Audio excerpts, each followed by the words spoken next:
Shabbat Shalom, everyone. This week we have another action-packed parasha because it is a double parasha this week. We've got parasha Cukat and we've got Cukat-Balak in this week's portion. And there is a lot of material going on in these two parashas. Good luck reading through all of them. And we have to choose something to speak about. So, for example, this week's parasha records the death of both Aaron and Miriam, these great Torah giants. We also find out about this famous, most mysterious mitzvah in the entire Torah, the law of the red heifer, right? Because Red Bull gives you wings. And we learn about how something that's supposed to purify you ends up defiling you. We also find the famous story of Moses striking the rock to bring water to the nation. And because of this, of course, Moses gets denied entrance into the promised land. Right? The Israelites complain a little bit about food, and a plague hits them, and poor old Moses has to stop the plague again. So he has to make a copper snake. And if they look at the snake, then they will no longer die from the plague. And then we have the story of Balaam and Balak and Bilam and his talking donkey. And at the end of that parasha, we have the story of Pinchas, who comes and obviously makes a society of old Cosby and Zimri. So, I want to talk today a little bit about Balaam. Balaam and his donkey. You know, Balaam is the only guy, the only prophet that's recorded as losing an argument with a donkey. And you might be wondering, how did a donkey learn to speak so eloquently as it does in this week's parasha? Well, tradition says that this donkey was the teacher's pet. Okay. So today I want to discuss the story of Balaam, who was set out to curse Israel, but at the end of the day ended up blessing us. It's pretty good. I mean, we've had worse enemies in the past. So I want to discuss this today because one of the biggest news stories in our country this week was actually a quotation from this week's parasha. How nice is that? That we can find one of the biggest stories in our country quoting the Bible. And this week it happened because our Chief Justice, Mogoeng, who is very difficult to pronounce, by the way, in English to say Mogoeng, Mogoeng had an interview with our Chief Rabbi this last week. And during this interview, he quoted a verse from the Bible that's in this week's parasha to justify the fact that his faith as a Christian requires him to bless Israel, because the Torah says, those who bless you shall be blessed, and those who curse you shall be cursed. And it's amazing to see how two-faced the political landscape is in our country at the moment in the way that they reacted to the man's religious convictions. You know, for the most part, South Africa has been a wonderful democracy where we're able to have freedom of speech, and we're able to have freedom of religion and freedom of religious practice for all the different religions that we have in our country. It's a hallmark of what a democracy actually is. But our country is becoming less and less democratic by the day, which should concern us, especially as people who practice religion with the biggest emphasis of our life. But in saying that, though, even within religious circles, there is just as much confusion and two-facedness going on, right? Because Christianity in our country is doing the exact same thing. It's also cursing Israel more than ever before. In fact, someone was sending around a picture this week, a photo of a billboard on the highway, I think in Joburg, that said churches against Israeli annexation of Palestinian land. And this was sponsored by the South African Council of Churches. They're so brave that they would go put a billboard up that says, we want to curse Israel. These guys clearly did not read the parasha this week to see what happens when you try and curse the nation of Israel, God's beloved people. So this got me thinking, right? How do we, me, you, and that other Jew, how do we react when people of power blatantly and publicly call us out and curse us? How would you react to that? Not to mention that, it's quite timely, because this coming Thursday is the 17th of Tammuz, which is one of our fast days, right? Which starts a 3-week period of mourning, where we remember the destruction of Jerusalem and our temple. And historically, these 3 weeks have been a horrid time filled with curses for the nation of Israel. So we need to prepare ourselves for this time. So what do we do? How do we react when people come and challenge us through giving us curses? Well, the story of Balak and Bilam can teach us a valuable lesson in how to prepare for this. Because thinking about someone like a king of Moab hiring a different prophet to come and curse us, That's a pretty scary thought. But it's only scary if you don't know that the story has a happy ending, which of course this week's parasha does. So let's look at this week's parasha and see how we can deal with the same issues. So what does the nation of Israel do in this week's parasha to dispel the curses that Balaam is going to throw on them? What do? Absolutely nothing by the looks of it. I mean, if you read the parasha Balak, the nation of Israel is hardly even mentioned doing anything. The only time that we make an appearance is when they see our camp. That's what we do to dispel curses. We camp. And that's our antidote against curses. Just chilling. Even Moses. Moses had nothing to do with the whole story of Balaam and Balak. He was just chilling in the camp with us, keeping ourselves busy. And that's an amazing thing, if you think about it. Right? We were completely oblivious to what happened in the story of Balaam and Balak. We were just going on our daily affairs in the camp, and there in the distance, there were these bunch of crazy guys in the mountain doing sacrifices. We had no idea what was going on. And our sages, by the way, use this as proof that the Torah is divine. Because we've got this whole story of Balaam and Balak recorded in the Torah, but Moses wasn't there to see it. How does he know what happened? God revealed this story to Moses just before he finished writing the Torah. So it's an amazing thing. We didn't even know these people were trying to curse us, and yet those curses turned into blessing. And eventually, when Balaam gets on the mountain and he sees us, the first time we make an appearance in that parasha, what does Balaam say? Ma tovu. He sings the song that we sing every morning when we enter the synagogue. How goodly are your tents, O Jacob, your dwelling places, Israel. So what we were doing was just camping. Why were we camping, by the way? Because God told us how to camp. Remember a few parashas back, we learned about the different encampments and who was supposed to camp where. Just by listening to God and obeying where we're supposed to put our house up, we were keeping the will of God and we were protected against the curses. You see, if we keep God's commandments, whatever the commandment is that lies right in front of us, we are choosing blessings over curses. Sometimes it really is that simple. And then any curse that is formed against us simply will not prosper, because nobody can curse what God has blessed. Similarly, you can't bless what God has cursed. It's like trying to say a bracha before eating a pork chop. It just doesn't work. Okay, but that doesn't mean that the nation of Israel is immune to curses, because we see in the story right after Balaam and Balak, we see what happens with some of the men of Israel, right? A bunch of guys from the tribe of Simeon decide to go and karfufel with some girls from Midian, and eventually they end up bowing to their idols, and that brings another plague to our nation, and 24,000 men die because of that. That is a curse that came upon Israel. But it wasn't because someone said a curse upon us. The nation of Israel has got, unfortunately, the problem of bringing curses upon ourselves. So other nations can't curse Israel because God has blessed Israel. But the curses can come about when we disobey God's Torah. But have you ever wondered how Balaam, right, this funny character that it pops up in this week's parasha, have you ever wondered how he got this power, this ability to be a prophet among the nations and to curse people? So much so that Balak calls him by a similar title, or says that he can do the same thing that Hashem can do. Balak says to Balaam, I know that whoever you bless is blessed, and whoever you curse is cursed. That's something we say about Hashem. How did Balaam get to this point of being able to do this? Did he make it to some serious magician school?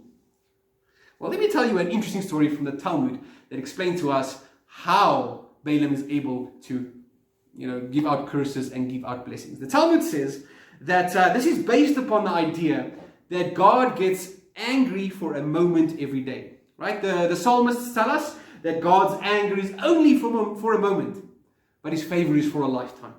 So the Talmud asks the question, well, how long is a moment if God gets angry for a moment every day? How long is this moment?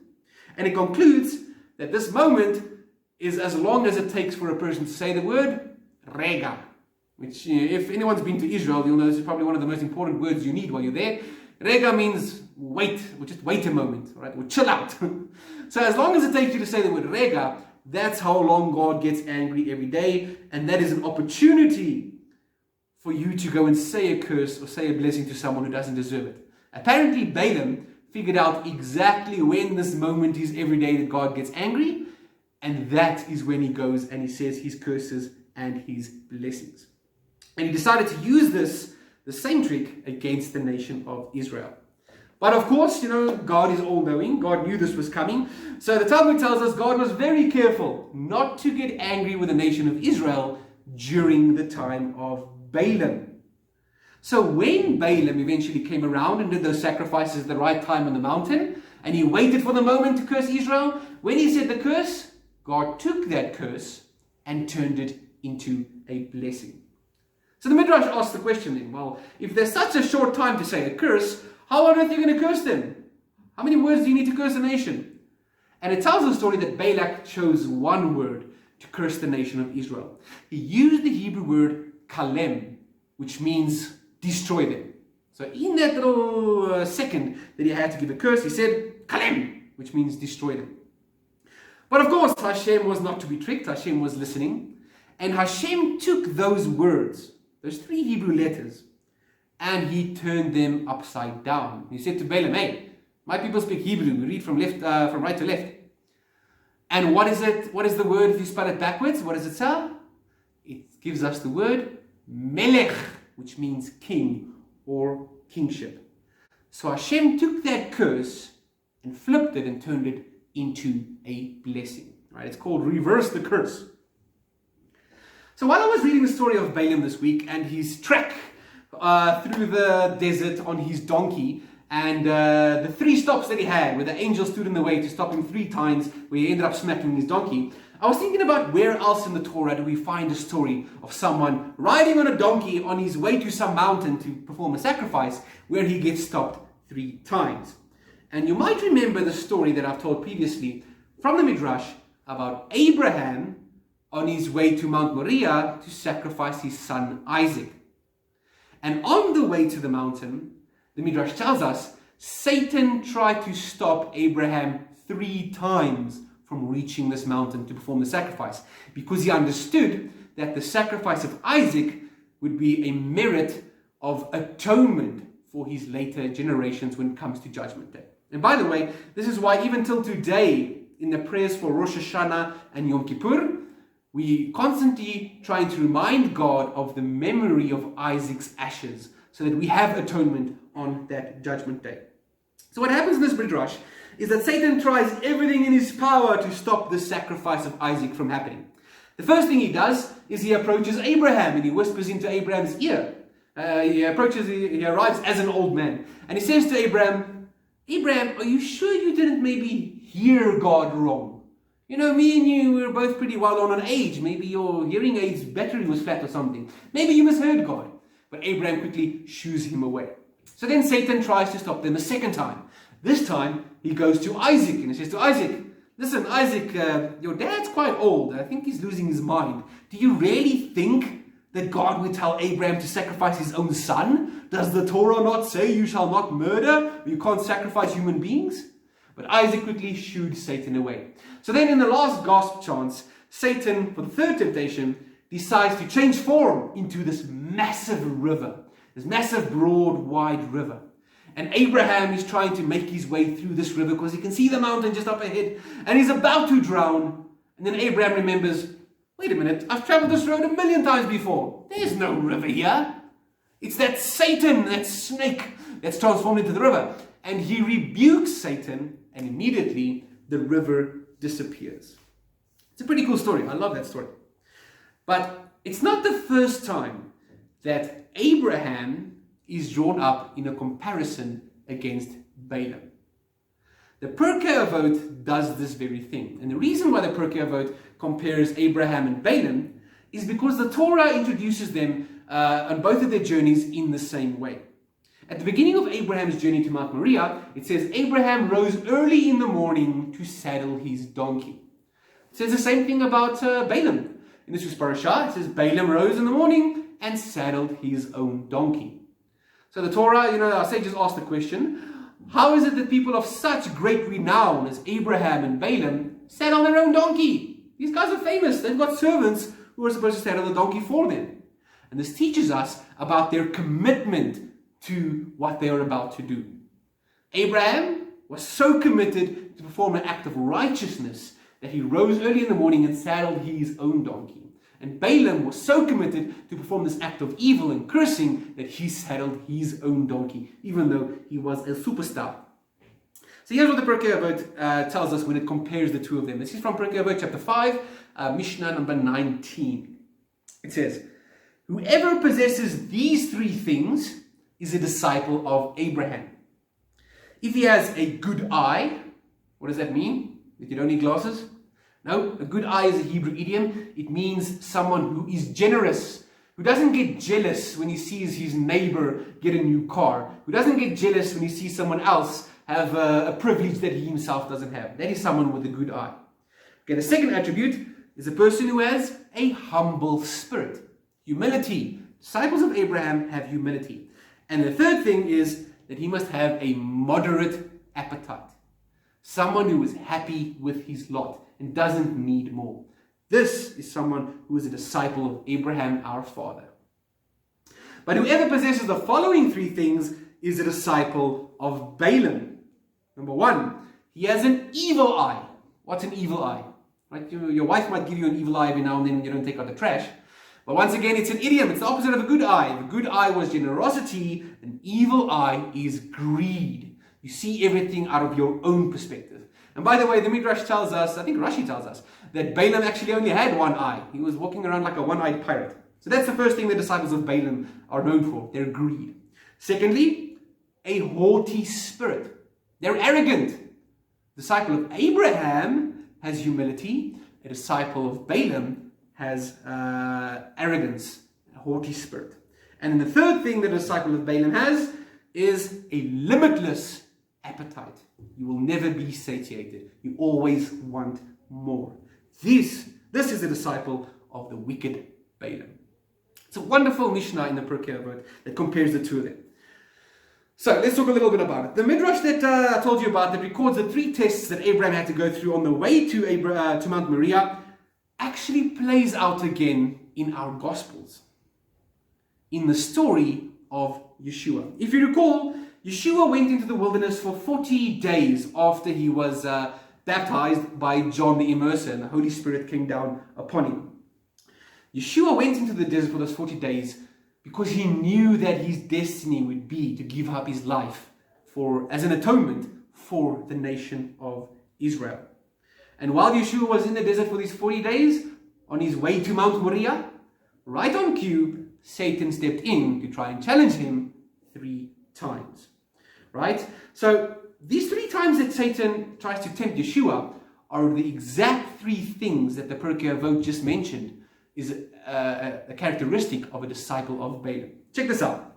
So the first thing that Satan tries to do to persuade Yeshua is he tells him to turn the stones into bread. Poor old Yeshua was fasting for 40 days, probably hungry after a 40-day fast, right? And Satan tells him, you're the Son of Man, you're the Son of God. You've got the power to turn stones into bread. Why not just do that and feed yourself and forget about this plan of dying for the sins of everyone else? Well, that was in fact the very first thing that marks a disciple of Balaam, which was greed. Greed for himself. Forget about dying for the whole world. Just feed yourself because you're hungry. And what does Yeshua reply? He says, man does not live by bread alone, but from every word that comes out of the mouth of Hashem. Alright, so that didn't work. So what does Satan do? He moves on to step number 2, because we know he always follows a 3-step plan. What he does is he transports Yeshua to the highest point in the temple. And he says to Yeshua, jump off here, and because you're the Son of God, just order the angels to catch you before you hit the floor. Right? You've got control of the angels. You can do this. Show off a little bit. And Yeshua doesn't do it. Why? Because this is the second characteristic of a disciple of Balaam, which is arrogance. Oh, look at me, I'm the Son of God. I can just jump and fall wherever I want. Instead, what does Yeshua do? Yeshua reminds Satan, does the Torah not say do not put the Lord your God to the test. You're saying, I'm humble. I'm not as arrogant that I will just do whatever I want and tell the angels what they must do. Show humility in your service to God. Okay, so Satan failed again. So he comes and he decides, all right, this is his last chance. He's going to try and persuade Yeshua. He says to Yeshua, if you bow down to me, I will give you rulership over all the nations on the earth. I will give you that rulership. Which, of course, is exactly the third thing that characterizes the disciple of Balaam, which is a limitless appetite for power. Once more and more and more. And Yeshua says to him, I can't worship you. Do you not know what the Torah says? It says you shall worship the Lord your God alone, no other. So Yeshua passes all three of these tests. And just like Abraham in that Midrashic story, Yeshua does the same thing. He rebukes Satan and continues on his mission on the way to Mount Moriah. Okay, let's get back to talking about blessings and curses and blessing Israel and cursing Israel. Now, of course, the first place where we see the Torah mention that the nation of Israel is the source of blessing is in the promises that God made in the covenant to Abraham in Genesis chapter 12, where God promises Abraham, anyone who blesses you will be blessed, and anyone who curses you will be cursed. By you, all nations of the earth will be blessed. So that means that Abraham's descendants, the nation of Israel, they function as the source of God's blessing in this earth to all the nations on this earth. Israel functions as the source of all blessing for the other nations in this world. And that promise that God gave to Abraham over there in Genesis 12 is reiterated on Mount Moriah after he does the sacrifice of his son Isaac. Remember, the angel eventually steps in, stops his hand, and the angel says, because you have done this, I now know that you are a man who fears God. And the angel says to him, this is Genesis 22, verse 17 to 18, I will most certainly bless you, and by your descendants all the nations of the earth will be blessed, because you obeyed my order. So here's a question for you.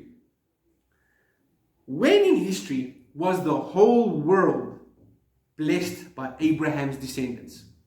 Can you give me a specific date when this actually happened in the past?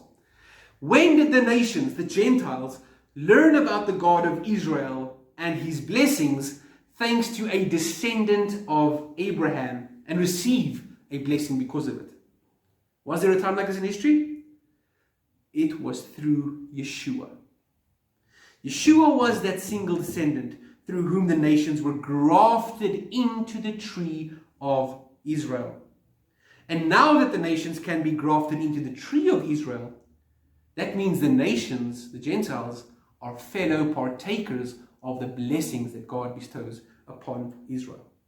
And Paul makes this statement multiple times throughout the New Testament, right? In Romans 15, Romans 11, Ephesians chapter 1, verse 6. And the one that I want to look at today is in Galatians chapter 3. Because in Galatians chapter 3, Paul brings the whole blessing and the curse idea home for us that I want to explore for us to finish off this week's study on the parasha. So I'm going to read for you guys from Galatians chapter 3, verse 6 up until 9. It was the same with Abraham. He trusted in God and was faithful to him, and that was credited to his account as righteousness. Be assured then that it is those who live by trusting and being faithful who are really children of Abraham. Also, the Tanakh, foreseeing that God would consider the Gentiles righteous when they live by trusting and being faithful, told the good news to Abraham in advance. So Paul's saying here that the good news, the gospel, is that the Gentiles will be blessed through a descendant of Abraham. He goes on by saying, he's quoting the Torah here, in connection with you, speaking to Abraham, all the goyim, all the nations will be blessed. So then, those who rely on trusting and being faithful are the blessed along with Abraham, who trusted and was faithful. So what Paul's saying here is that you're able to receive these blessings as Gentiles by practicing the faith like Abraham, being called a son of Abraham. But what does that mean? To be called a son of Abraham, do you need to undergo conversion, go through circumcision? Remember, this is the whole argument that's going on in the book of Galatians. And his answer is no. that's not necessary for you to be called a son of Abraham. Rather, it is living by faith and trust, like Abraham did. But how do you get to know that? How do you get into the family of Abraham? Paul tells us it is through the Messiah. Because Paul goes on a rant about how conversion and legalistic observing of the Torah is only going to bring you under more curses. You know, you want to take on the whole Torah? Be my guest, but it's going to be 10 times more difficult. So Paul explains that it is through Yeshua's crucifixion that Gentiles get grafted into the family of Abraham. I'm reading from verse 13 and 14. The Messiah redeemed us from the curse pronounced in the Torah by becoming cursed on our behalf. How did Yeshua become cursed? Well, he tells us.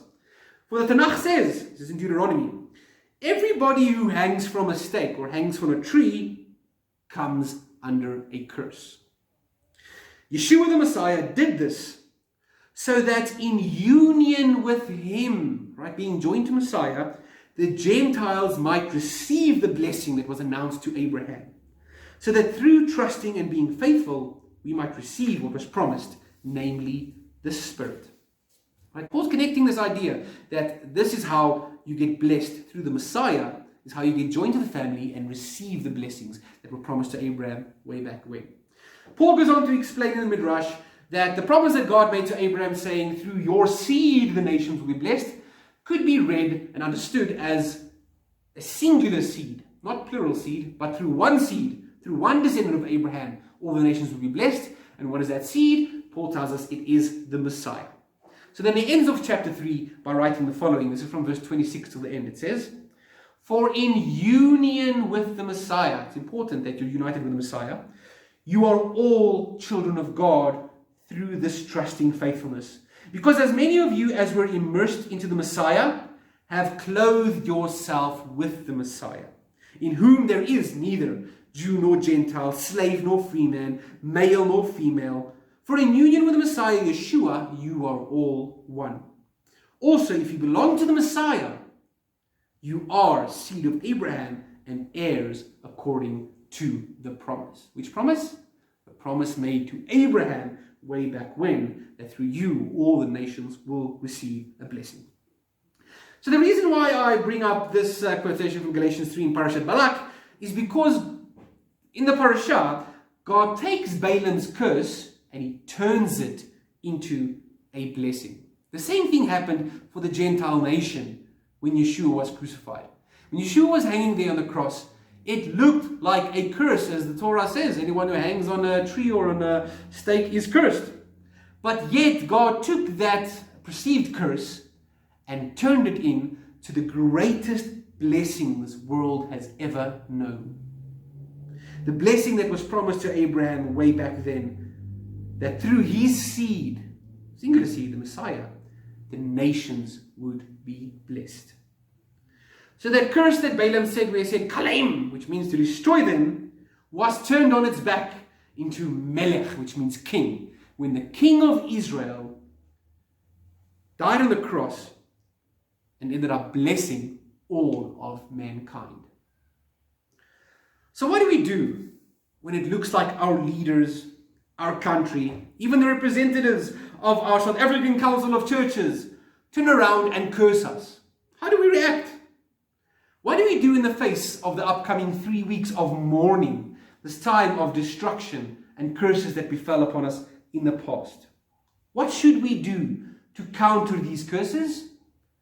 We do what Israel did in this week's parasha. They camped with God. They did what God told them. We do the same. We do what God tells us to do because no one can curse what God has blessed. And by association with Yeshua as his disciples, any curse that gets thrown our way can and will be turned into a blessing. As the prophet Zechariah tells us in Zechariah 8 verse 11, Adonai Tzevaot says, your fast of the 4th month, the fast of the 5th month, the fast of the 7th month, and your fast of the 10th month, they are to become times of joy, gladness, and cheer for the house of Judah. Our sadness will turn to joy. So may we merit to see this time of mourning that's ahead of us turned into joy. And may every curse against us be turned into a blessing. May it happen speedily and in our days. Shabbat Shalom.